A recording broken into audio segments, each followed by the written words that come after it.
अस्सलाम वालेकुम class 9th। आज हमने अपना नेक्स्ट टॉपिक कंटिन्यू करना है, that is limiting factors of photosynthesis.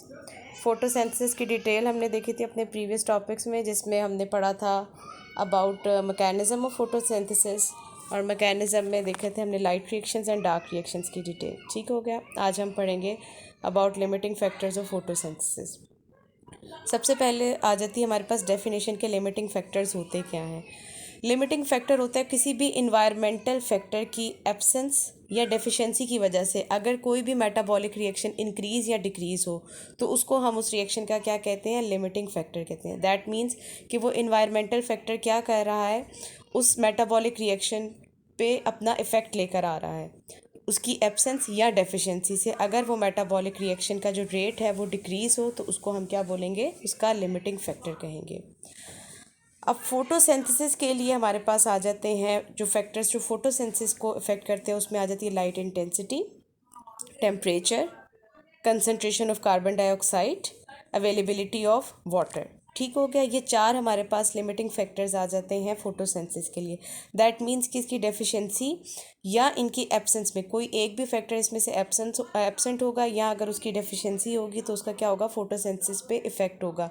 That means कि जो फोटोसिंथेसिस का रेट है वो डिक्रीज़ हो जाएगा। ठीक हो गया।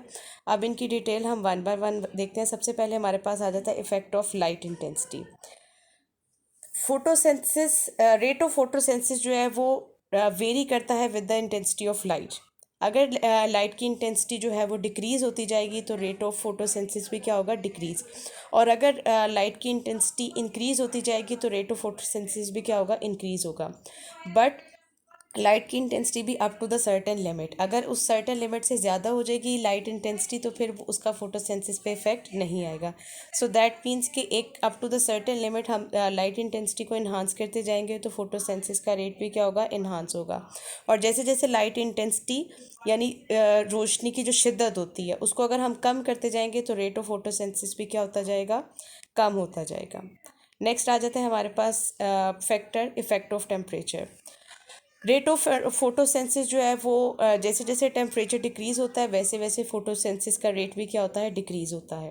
ठीक हो गया। और अगर हम टेम्परेचर को भी एक up to the certain limit increase करेंगे तो फोटोसेंसिस का रेट भी क्या होगा, इंक्रीज़ होगा। ठीक हो गया। अगर आप देखिए यहाँ पे उन्होंने आपको एक बात बताई है, if light intensity is low increasing the temperature has little influence on the rate of photosynthesis. यानी अगर हम क्या करें, लाइट की इंटेंसिटी क्या हो, कम हो, शिद्दत क्या हो लाइट की, कम हो, और हम क्या करते जाएं, टेम्परेचर को इन्हांस करते जाएं तो उसका बिल्कुल लिटिल इन्फ्लुएंस होगा फोटोसेंसिस पे। दैट मीन्स कि light intensity and temperature both factors are necessary for photosynthesis. और हमारे पास नेक्स्ट जो आ जाता है इफ़ेक्ट, वो आ जाता है कार्बन डाइऑक्साइड का।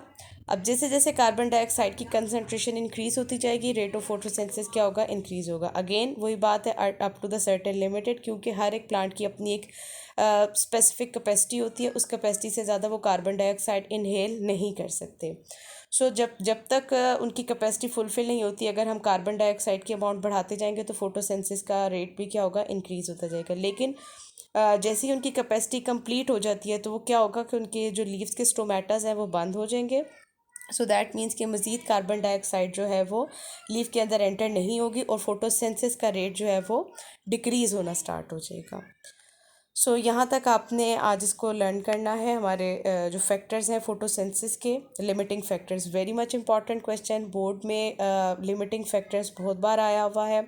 अगर आपको आ जाते हैं लिमिटिंग फैक्टर्स तो आपने पहले डेफिनेशन लिखनी है और फिर इन फैक्टर्स को वन बाय वन एक्सप्लेन करना है। उसके अलावा आपसे शॉर्ट क्वेश्चन में भी पूछ सकते हैं डिफ़ाइन लिमिटिंग फैक्टर्स। अगर आपको आ जाते हैं डिफ़ाइन लिमिटिंग फैक्टर तो उसमें आपने लिमिटिंग फैक्टर की जो आपको स्टार्ट में डेफिनेशन दी हुई है वो लिखनी है, और जब आपने एग्जांपल लिखनी है ना, एग्जांपल में आपने लिखनी है लिमिटिंग फैक्टर ऑफ फोटोसिंथेसिस, क्योंकि यहाँ पर हम स्पेसिफिकली फोटोसिंथेसिस के बारे में बात कर रहे हैं।